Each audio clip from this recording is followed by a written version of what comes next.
बिस्मिल्लाहिर्रहमानिर्रहीम। अस्सलाम वालेकुम। वेलकम टू माय चैनल दावत इस्लाम। मैं हूं आपका दोस्त शफकत अली ऑफिशियल। उम्मीद करता हूं कि आप सब लोग ईमान के आला दर्जे पे होंगे। सूरह यूसुफ की आयत नंबर 42 का तर्जुमा।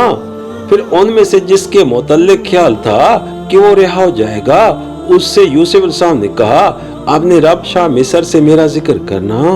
मगर शैतान ने उसे ऐसा गफलत में डाला कि वो अपने रब शाह मिस्र से उसका जिक्र करना भूल गया और यूसुफ अलैहिस्सलाम कई साल कैद खाने में पड़ा रहा।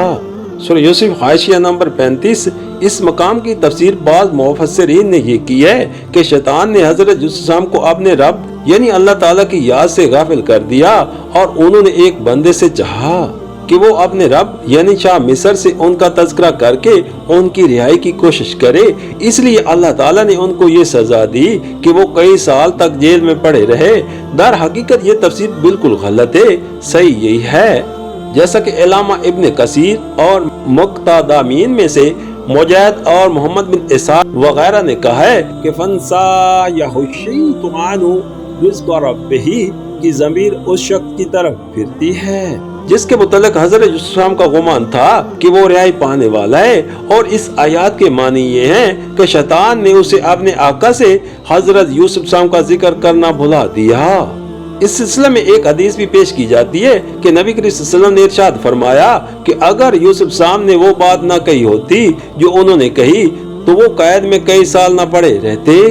लेकिन अल्लामा इब्न कसीर फरमाते हैं कि ये हदीस जितने तरीकों से रिवायत की गई है वो सब ज़ईफ हैं। बाद तरीकों से ये मरफन रिवायत की गई है और इनमें सुफयान बिन कसी और इब्राहिम बिन यजीद रावी हैं। ये दोनों नाकाबिल एतबार हैं और बाद तरीकों से ये मरसलन रिवायत हुई है और ऐसे मामलात में मरसलात का एतबार नहीं किया जा सकता। अलावा बरीन दरियात के एतबार से भी ये बात बावर करने के काबिल नहीं है कि एक मजलूम शख्स का अपनी रिहाई के लिए दुनियावी तदबीर करना खुदा से गफलत और तवक्कल के फुकदान की दलील करार दिया गया होगा। सूरह यूसुफ की आयत नंबर 43 का तर्जुमा। एक रोज बादशाह ने कहा, मैंने ख्वाब में देखा है कि 7 मोटी गाय हैं जिनको 7 दुबली गाय खा रही हैं और अनाज की 7 बालें हरी हैं और दूसरी 7 सूखी। अहले दरबार, मुझे इस ख्वाब की तबीर बताओ अगर तुम ख्वाबों का मतलब समझते हो। सूरह यूसुफ हाशिया नंबर 36। बीच में कई साल के जमाना कैद का हाल छोड़कर अब सरिश्ता बयान उस मकाम से जोड़ा जाता है जहाँ से हजरत यूसुफ का दुनियावी अरूज शुरू हुआ। सूरह यूसुफ हाशिया नंबर 37। बाइबल और तलमूद का बयान है कि इन ख्वाबों से बादशाह बहुत परेशान हो गया था और उसने ऐलान आम के जरिए से अपने मुल्क के तमाम दानिशमंदों, गहनों और मजहबी पेशवाओं और जादूगरों को जमा करके उन सब के सामने ये सवाल पेश किया था।